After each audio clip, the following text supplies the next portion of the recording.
Good morning and welcome everyone to our global market call. Today is November the 22nd and we start with Asian session update from Edmund in Singapore. Thank you, Akmal.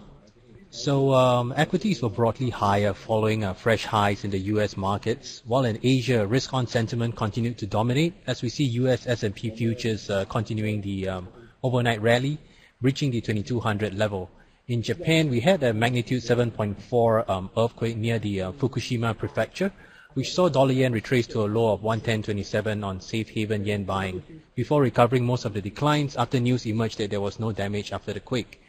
Japan is having a Labor Thanksgiving Day tomorrow, so lesser liquidity conditions coupled with news of the earthquake may just provide crosswinds to the dollar yen upside momentum. In the US, the USD 10-year yield stabilized at 232, while the US dollar index opened lower at 100.8, although still firmly above its previous double top at 100.6. For what it's worth, the US will be celebrating Thanksgiving on Thursday and Friday, and the pause in the DXY rally may just be due to a squaring of positions ahead of the long weekend. And lastly, crude oil has continued its rally for a third day in Asia to 48.8 on comments that comments from Iran that we will finally have an OPEC production cut at the OPEC meeting next week in Vienna. And with that, let me hand it over to John Hardy. Thank you. Thanks, Evan. John Hardy here, FX. So I almost can't even speak of a consolidation in the U.S. dollar rally. It's more of a breather or a pause, and that's reflected in the Treasury market as well. We're seeing those bonds. They sold off deeply, but the rallies have been very much of the dead cat variety. So dollar rally still intact, and again, with the shallowness of the consolidation, sometimes that's an indicator that it's just going to pick up pace again. The question being is, as Edmund alluded to, with the big holiday in the U.S., Thursday and Friday more or less offline for U.S. markets, and Wednesday probably a thin day as well. Whether we just go sideways or there's another day worth of rallying potentially today and tomorrow ahead of this the run into the end of the year. One indicator was the speed of the dollar yen recovery overnight. That quake, of course, it turned out to be fortunately very little, no loss of life or damage, and but the dollar yen did dip at the speed with which it came back, just showing that the strength of the dollar bid, I think. And the focus from here, I think, increasingly on Europe. This December 4th Italian referendum, it's always in my mind been quite far off, but let's recall how close that is. It's next Sunday, basically. So a week from this Sunday, we have the Italian referendum. The last polls were allowed over the weekend, or Friday, I believe, and showed a pretty clear margin for the no vote, but there is a very large undecided factor, and if there's anything we've learned, it should be that we should distrust any and all polls going into these events. So I think Italy is a huge worry for Europe, being having a large, probably the worst economy in Europe, and having the worst debt load of any major economy outside of Greece, perhaps Portugal. But Italy is, of course, far more systemically important. So this is a very important event we're going into for the euro. We're seeing euro sterling quite a bit lower. It picked up the sell-off again yesterday in euro dollar. Still not far from that 105 area, which, yes, there was a nominal low below that, but I think 105 is the trigger for whether we run to parity sooner rather than later. Elsewhere, of course, I'll let Peter address this, but the new highs in stocks, pretty interesting, as it's not really phasing the dollar, and we're seeing a little bit of support around the edges in the riskier currencies, Aussie, Kiwi, what have you, some of that commodity, and China-linked, but they've managed to pull back a little bit against the dollar here. Calendar today, a bit on the UK front, with the BOE official speaking, also Canada retail sales, but nothing major. And again, FOMC minutes, we should almost completely ignore these as they came before the U.S. presidential election. UK autumn statement, more important, and indicative of what the fiscal largesse, if any, is going to be from the new UK government. And then a couple of EM central bank meetings of interest with this, South Africa and Turkey doing rate decisions on Thursday. Very briefly, again, we're seeing, I should say, the consolidation in this euro-dollar sell-off have been very, very shallow. Respecting, for example, yesterday, this sort of 106.50-ish area, and then picking up the selling impulse. So until we see a consolidation of any size, it's hard to see where the dollar, any dollar sellers should pick up interest.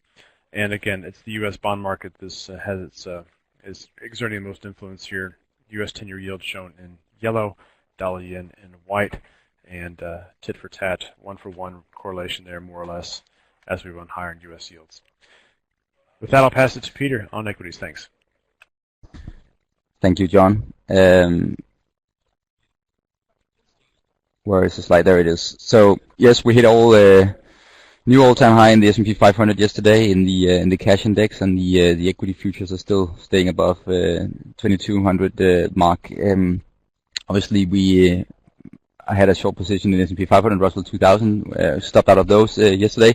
I did already allude to it on the morning call yesterday, and it's just there's very strong momentum. I think what's interesting here is that you have a stronger dollar, and that does not necessarily is a negative for the U.S. economy, with only 15% of its GDP interacting with the global economy. So, but what it does is that it devalues the profits overseas for S&P 500 companies, which is around 45 to 50% of operating income. So you would have a drag on there. At the same time, you have higher rates from this dollar move. So you're actually getting a lot of attacks on the valuation of the S&P 500, which is already now at 20.5 times trailing earnings and almost 17.5 on 12-month forward earnings. And now you have the 10-year Treasury yields now equaling the dividend yields. So you get a lot of different forces that should be pulling the other way around. But at the same time, we know there's a lot of cash floating around, and some investors might be thinking that they should get on the bandwagon now because of this whole notion that the Trump administration will kickstart growth. So I think it's going to be interesting. I'm still not buying into this whole momentum. I would still be in the short side, but for now we've stopped out. Focusing on U.S. financial banks today, there is new EU laws coming into play. They're being announced tomorrow. They are mirroring the U.S. intermediate holding company rules, which is essentially a rule that came into place in the U.S. back in 2014, which says that you have to set aside capital in a foreign subsidiary. So if you're a European bank, you have to set aside capital in the U.S. It's very important because it's a move toward protectionism. The EU complained globally about the U.S. move, and now they're retaliating with their own rules, and it's going to be very negative for the UK because essentially, if you're a U.S. bank, you now have to set aside a different structure. So if you have multiple hubs in Europe, you have to have multiple pots of capital, and will you have one in both London and Europe? So it's going to force a lot of banks to rethink their operations within the EU, and it's going to be, I think, again, negative for London in terms of the whole Brexit discussions. Again, also focus on Italian markets. We had weak Italian markets yesterday. The spread in the bond market is still widening. Polls are still suggesting a negative outcome for Renzi. It's going to take a completely new direction for Europe if Italian rejects this referendum. And as that said, I think I will end it here. I've already talked enough, so I'll give the word to Ole on commodities. Thank you, Peter. Let's just see if we can find a slide. Yes, here we go. Yes, the strong rally in commodities continued yesterday, and the Bloomberg Commodity Index is up by 3% in just 2 days. The main driver is the energy sector, where an OPEC cut is now being priced in. Also, we had yesterday Goldman Sachs turning overweight on commodities for the first time in 4 years into 2017. They're seeing these rising PMI across all regions. That combined with supply restrictions and economic reductions, these are going to hit the supply of some of these commodities, as we mentioned here, and that should help drive commodities to a positive year in 2017. WTI forecast has been raised to $55 during Q1 and Q2 on the basis that OPEC will reach a deal here at the end of November. And reach the deal, that's definitely what the market is once again believing they will. The market has been rallying strongly the past couple of days, trusting that OPEC will deliver. We've seen obviously all the sound bites coming in once again.